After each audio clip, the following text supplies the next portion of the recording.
Que le nom du Seigneur soit béni. Je vous salue dans le nom de notre Seigneur et Sauveur. Que la grâce et la paix de notre Seigneur Jésus soient sur vous. Et chez le prophète Élisée Kouakoui, nous allons démarrer. Et là, dans ce partage de la parole, nous allons parler de règne de Dieu et de règne des hommes.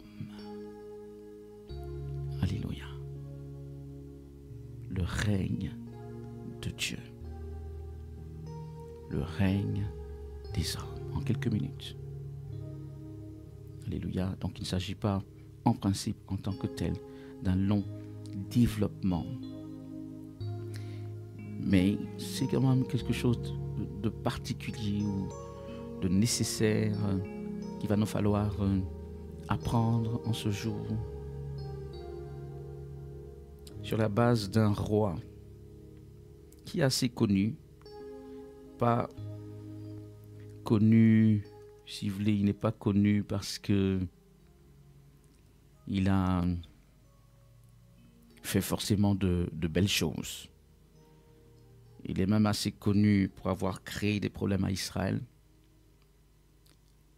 Et curieusement, je peux dire paradoxalement, celui qui a créé d'énormes problèmes à Israël à une époque est celui-là qui va nous enseigner quelque chose aujourd'hui. Il s'agit du roi Nebuchadnezzar, le fameux roi. Et pour ce faire, nous allons prendre Daniel le chapitre 4. Daniel le chapitre 4. Je répète, il s'agit de Nebuchadnezzar, un très fameux roi, mais en réalité un grand roi. Ça a été, on va dire, en tout cas au début, le roi qui a eu à une époque la plus grande influence dans le monde. Avant donc les Mèdes et les Perses, avant Alexandre le Grand, avant les Romains, voilà, avant tous ces peuples. L'un des premiers, sinon le premier qui a eu une influence absolument mondiale. Bon, dans un certain périmètre quand même. Ok. Voilà. Puisque avant il ne savait pas que l'Amérique existait, les choses de ce genre. Mais bon, dans un certain périmètre, celui qui a eu une grande influence. Ainsi, il s'agit de Nebuchadnezzar. Nous allons prendre donc Daniel le chapitre 4. Je l'ai dit. Et lisons à partir du verset 1. Alléluia. On va lire quelques versets. Alors, il est écrit en Daniel 4, 1. Nebuchadnezzar, roi, à tous les peuples, aux nations, aux hommes de toute langue qui habitent sur toute la terre. Que la paix vous soit donnée avec abondance. Ok? Ça, c'est Nebuchadnezzar qui commence. Déjà, sa manière de commencer, ça ne ressemble pas à Nebuchadnezzar en principe. Et voilà ce qu'il dit au verset 2. Il m'a semblé bon de faire connaître les signes et les prodiges que le Dieu suprême a opérés à mon égard. My God, lorsqu'il parle de Dieu suprême, il ne parle pas de ses dieux. Il parle d'un Dieu suprême dans le sens que eux, Babyloniens, et comme plein d'autres peuples, ils ont des dieux. Ils avaient leurs dieux. Mais il reconnaît que tout leur Dieu, là, c'est quelque chose, mais il y a un Dieu ou un véritable Dieu qui est au-dessus de tout autre Dieu que les peuples pouvaient avoir, dont eux les Babyloniens. Donc le Dieu suprême, il m'a semblé bon de faire connaître les signes et les prodiges que le Dieu suprême a opérés à mon égard. Ce n'est pas n'importe qui parle, là. Ok? Que ces signes sont grands, que ces prodiges sont puissants. Son règne est un règne éternel. C'est là où lui-même, Nebuchadnezzar parle du règne de Dieu. Son règne est un règne éternel et sa domination subsiste de génération en génération. Alors je le dis, lorsqu'il commence comme ça, tu ne comprendras pas parce que justement, on va voir dans ce passage assez rapidement, on va voir, on va dire, le tournant de la vie de Nebuchadnezzar. Comment est-ce que, à part le fait qu'il avait été en contact avec Daniel, qu'il avait déjà vu un certain nombre de choses surnaturelles dans le sens de la révélation que Dieu accordait à Daniel. Mais avant cela, il n'était pas dans ces dispositions de vraiment honorer grandement le Seigneur, etc.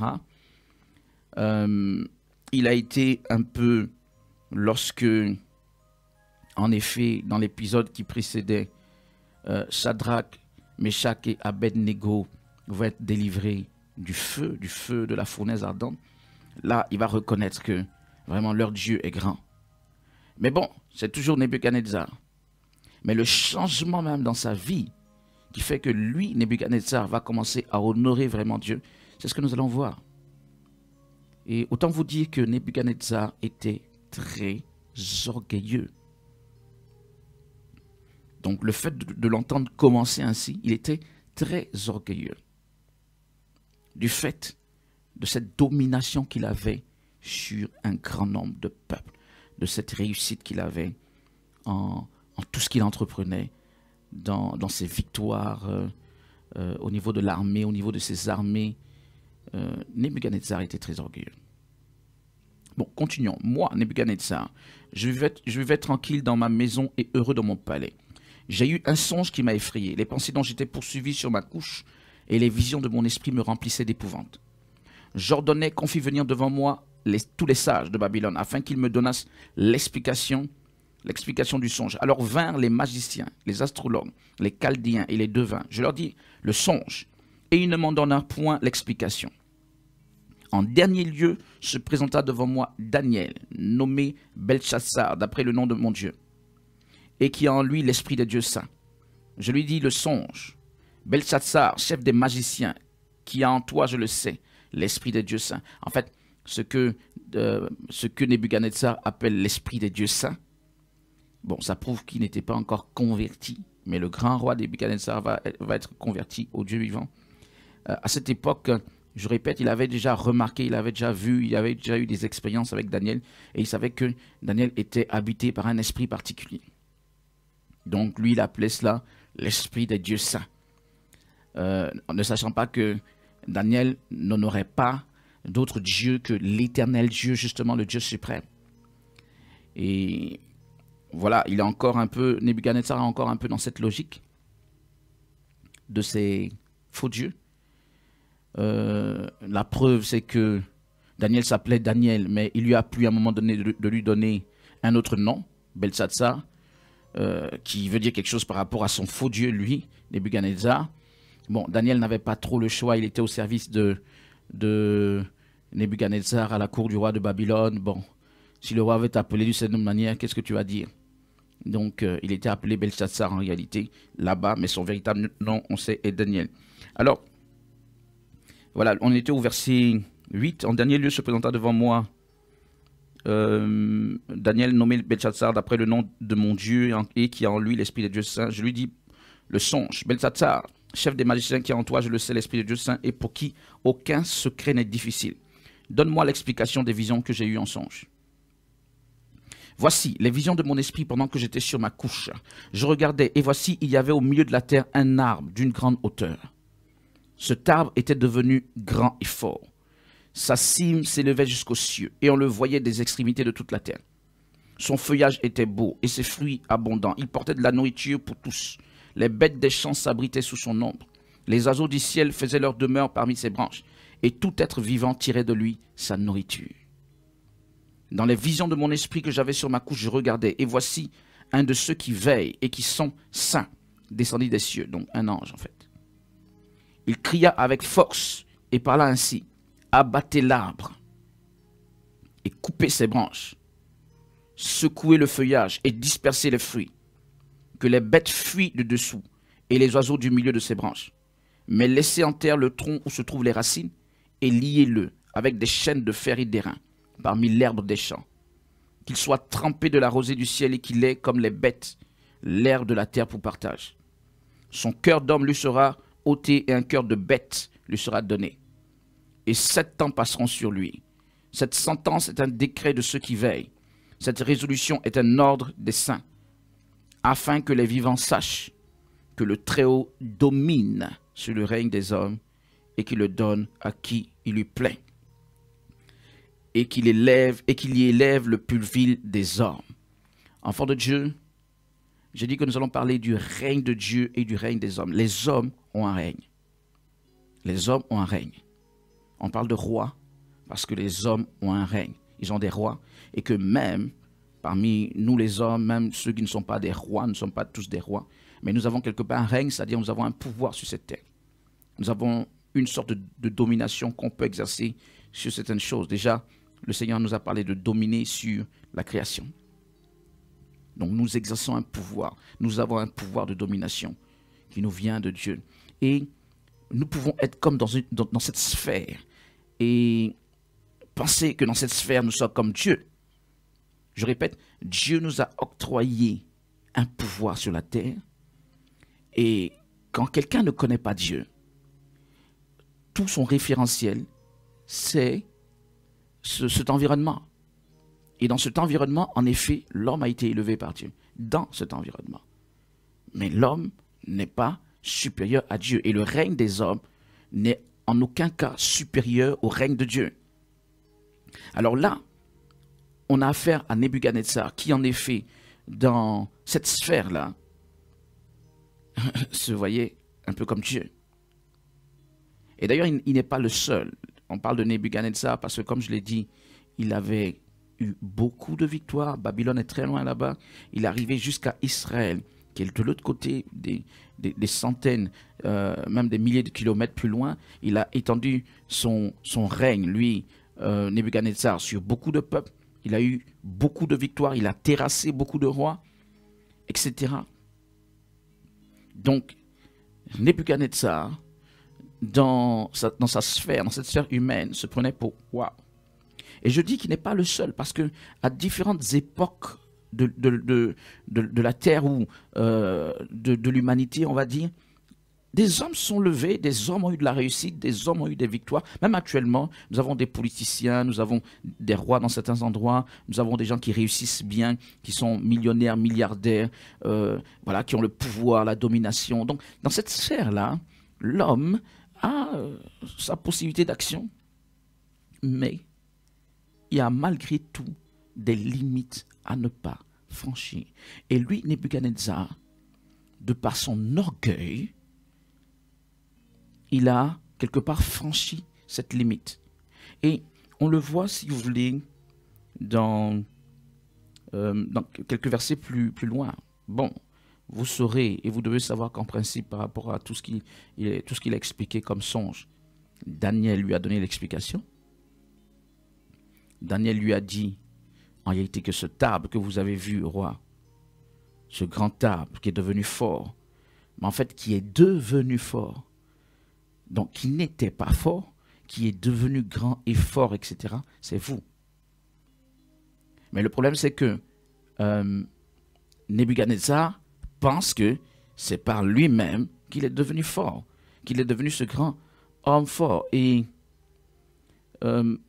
Daniel, ou du moins l'explication qu'il va transmettre au roi, va lui faire comprendre qu'en réalité, c'est Dieu qui fait toutes choses.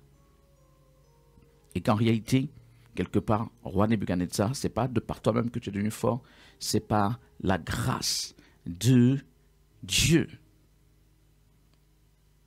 Enfant de Dieu. Et la Bible nous dit, donc dans l'explication que Daniel va lui donner, à partir du songe, il va arriver un moment, et c'est arrivé exactement, c'est-à-dire qu'il allait arriver un moment où Nebuchadnezzar allait devenir fou. Tout simplement. Il allait perdre la raison. Lui, le splendide Nebuchadnezzar, le grand Nebuchadnezzar, le roi des rois, comme dans certains endroits on pouvait les appeler, le roi au-dessus donc des rois. À l'époque, il y avait des souverains qui avaient de tels titres, même si aujourd'hui on sait que c'est attribué au Seigneur Jésus, mais à certaines époques, il y avait des rois qui se faisaient appeler le roi des rois, les rois des rois. Ok, donc lui, Nebuchadnezzar, il va devenir fou. Tout simplement. Il va devenir fou. Il va perdre la raison. Et on va le voir. À quel moment est-ce que ça va se passer? La Bible dit, à partir du verset 28, Daniel 4, 28, toutes ces choses se sont accomplies sur le roi Nebuchadnezzar. Toutes ces choses. Au bout de 12 mois, comme il se promenait dans le palais royal à Babylone, le roi prit la parole et dit, « N'est-ce pas ici Babylone la grande, que j'ai bâtie ?» Tu vois, que j'ai bâti. N'est-ce pas ici, Babylone la grande, que j'ai bâti comme résidence royale? Par la puissance de ma force. Par la puissance de ma force. Et pour la gloire de ma magnificence. My God. Vous voyez comment? Mais, bien aimé, c'est pas étonnant. Si vous savez ce qu'on appelle roi, à toute époque, il y a eu des rois, donc des gens élevés sur des personnes qui se sont à un moment donné, d'une manière ou d'une autre, un peu pris comme Dieu. Au sommet de leur gloire et de leur élévation, au sommet donc de leur règne, ils sont pris un peu comme Dieu. C'est pas nouveau, ça s'est beaucoup passé. À un moment donné, l'homme, parfois, il peut perdre un peu pied et il se prend pour Dieu.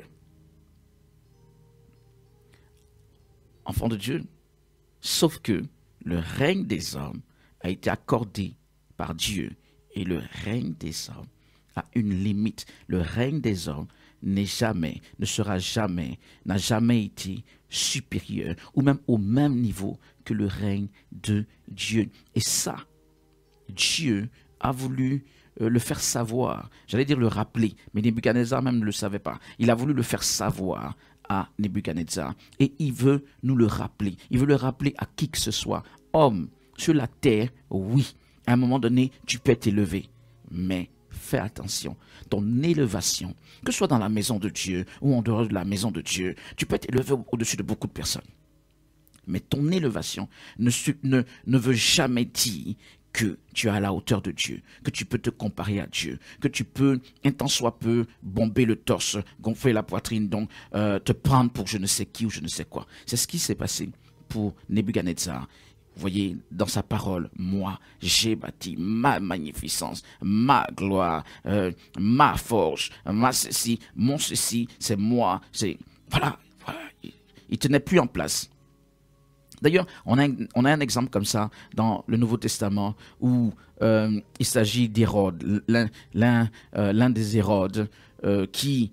parlant, qui faisait dire au peuple qu'il écoutait, non, voix d'un Dieu et non d'un homme, voix d'un Dieu. Le peuple qui écoutait disait, oh, ça c'est la voix d'un Dieu. En même temps, un ange est descendu pour le frapper. Et là, Nebuchadnezzar, oui, pour le frapper, Hérode, et il en est mort. Et là, Nebuchadnezzar, quand il a parlé comme ça, on le voit ici, la parole, le verset 31, la parole était encore dans la bouche du roi. Il n'a même pas encore bien fini de parler, comme on dit. Qu'une voix descendit du ciel. Apprends, roi Nebuchadnezzar, qu'on va t'enlever ton royaume. On va t'enlever le royaume. On te chassera du milieu des hommes. Tu auras ta demeure avec les bêtes des champs. On te donnera comme aux bœufs de l'herbe à manger. Et 7 ans passeront sur toi. 7 ans, disons qu'on ne sait pas bien 7 ans, ça représente quoi? Ça peut représenter, enfin, mais ça peut représenter des années. C'est probable que ça représente des années. 7 ans, mais 7 quelque chose, 7 périodes, il y a de fortes chances que ce soit des années. 7 ans passeront sur toi jusqu'à ce que tu saches, que le Très-Haut domine sur le règne des hommes et qu'il le donne à qui il lui plaît. Jusqu'à ce que tu apprennes ça. Et ça, c'est une faveur de Dieu même. Qu'est-ce que je veux dire? Le Seigneur va le rétablir après, quand il aura appris. Mais il y aurait pu avoir la situation où il n'aurait pas été rétabli d'aucune façon.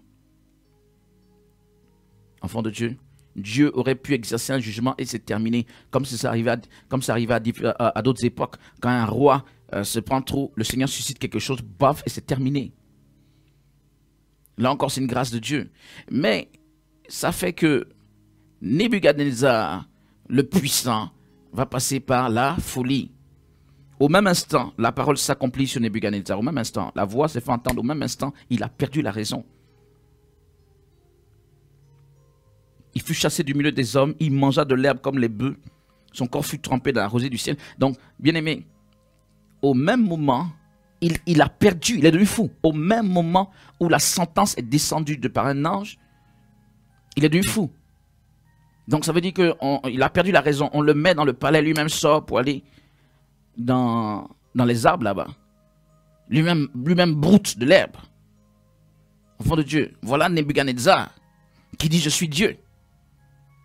Qui dit c'est moi qui ai tout fait, c'est moi, voilà, c'est pas ma force, voilà Nebuchadnezzar. Et voilà. Et lui-même, voilà, jusqu'à ce que ses cheveux crussent comme les plumes de ses cheveux. Vous voyez, la Bible dit, ses cheveux ont commencé à... Il est devenu fou. Verset 34. Après le temps marqué, moi, Nebuchadnezzar, je levai les yeux vers le ciel. Voilà. Ce n'est pas, j'ai levé les yeux vers moi-même. J'ai levé les yeux vers ce que j'ai dit, que j'ai construit. J'ai levé les yeux vers les hommes que je suis, que je domine, où je suis élevé au-dessus d'eux. Non, j'ai levé le regard vers le ciel. Et la raison me revint. Le règne des hommes. C'est pour dire, homme, restez tranquille. Ou homme, restons tranquilles. Nebuchadnezzar, puissant roi, oui, il ne pouvait pas tenir en place. Tellement ça marchait pour lui. Tout lui réussissait. Qu'il dominait. Il était riche comme pas possible. Babylone était belle. Babylone dominait toute cette sphère-là, à cette époque, la Mésopotamie, Babylone dominait. C'était la gloire, c'était la richesse, c'était l'opulence, c'était le luxe, c'était également le péché en abondance, l'impudicité, toutes sortes de choses, bon voilà, en abondance. C'était waouh. Et au-dessus de tout ça, au-dessus de tous ces peuples, tout ça, c'était Nebuchadnezzar qui était debout, qui avait conquis tous ces territoires, tous ces peuples, jusqu'à, comme vous le savez, Nebuchadnezzar allait conquérir même Jérusalem. Il est même allé conquérir le peuple d'Israël ou la terre d'Israël. Donc, c'est pas de la blague.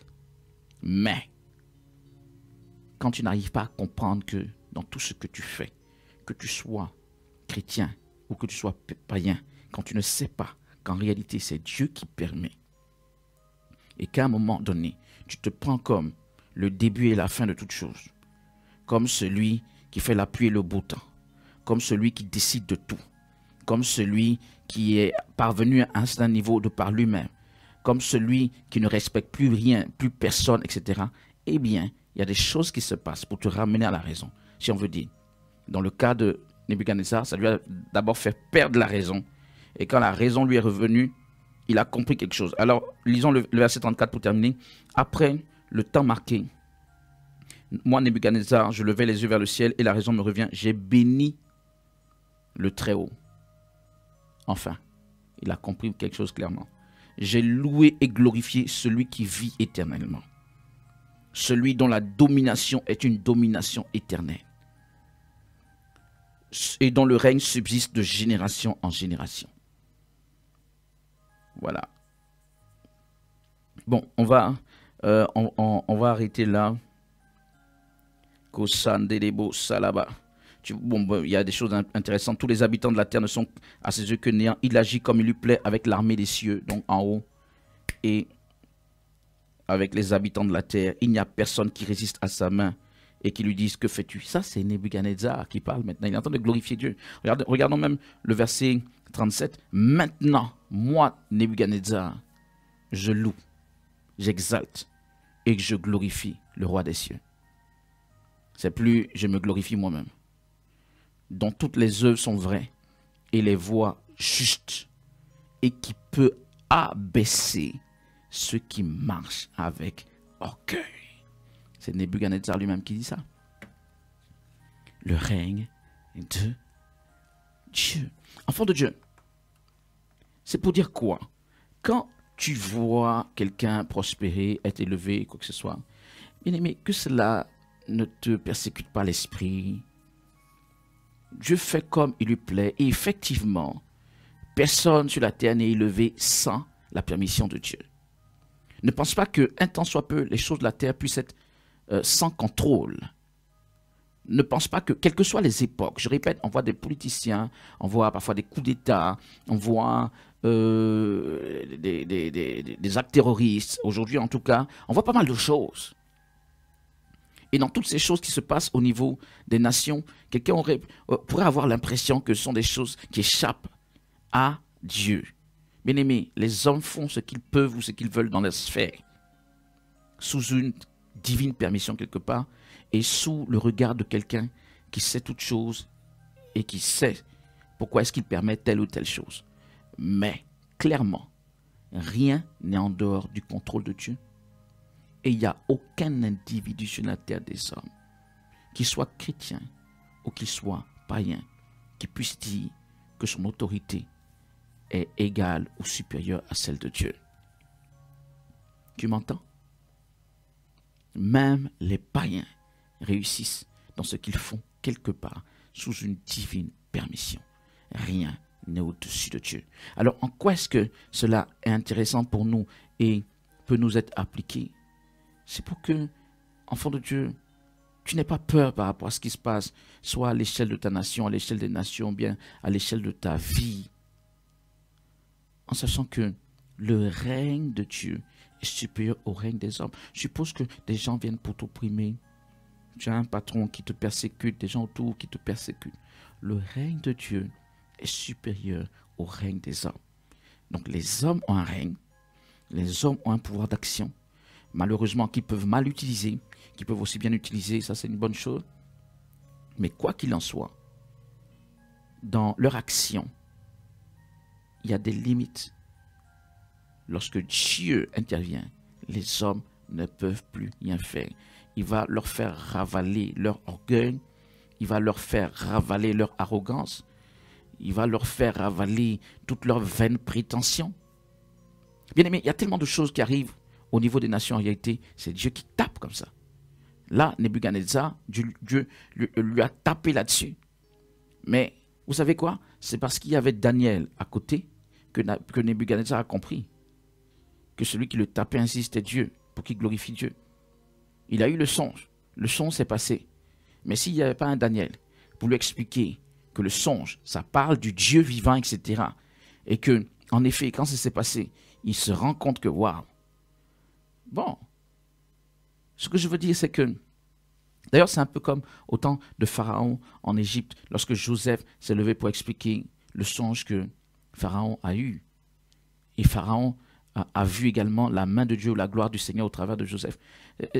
Bien malheureusement, ce n'est pas dans toutes les cours royales qu'il y a des Joseph ou des Daniel pour pouvoir expliquer aux souverains ce que Dieu leur communique. Ce qui veut dire que quelque part, Dieu parle aux hommes, Dieu parle aux rois, Dieu parle aux gens élevés, Dieu parle aux politiciens. D'une manière ou d'une autre, il parle aux gens. Il leur donne l'indication, il leur donne. Mais les gens sont, si vous voulez, ils sont libres d'accepter ou de refuser, ils sont libres de croire que c'est eux qui décident de tout, jusqu'à ce qu'un jour ça cogne dessus, ça tape, ça leur tombe là-dessus.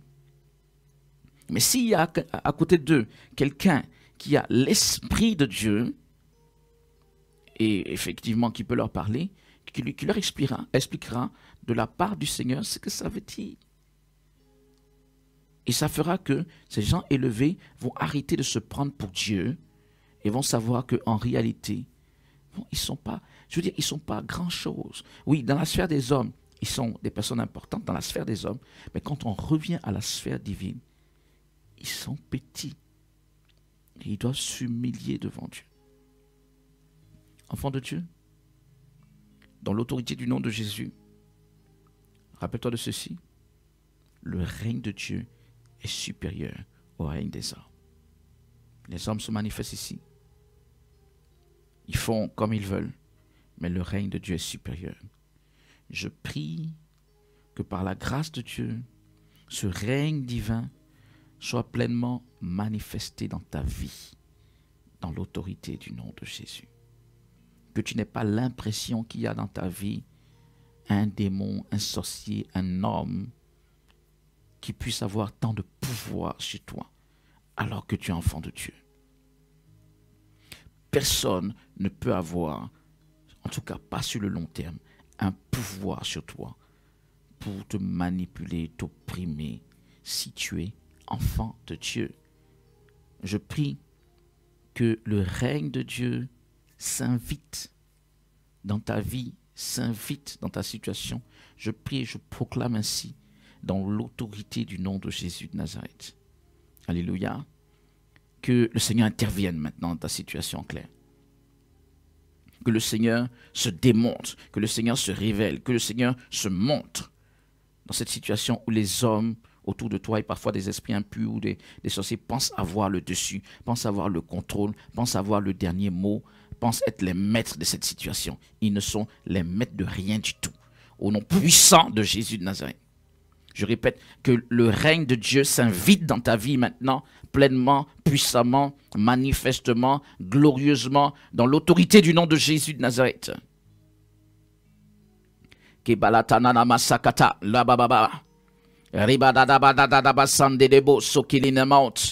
n'y ait plus de régression chez toi à cause des hommes.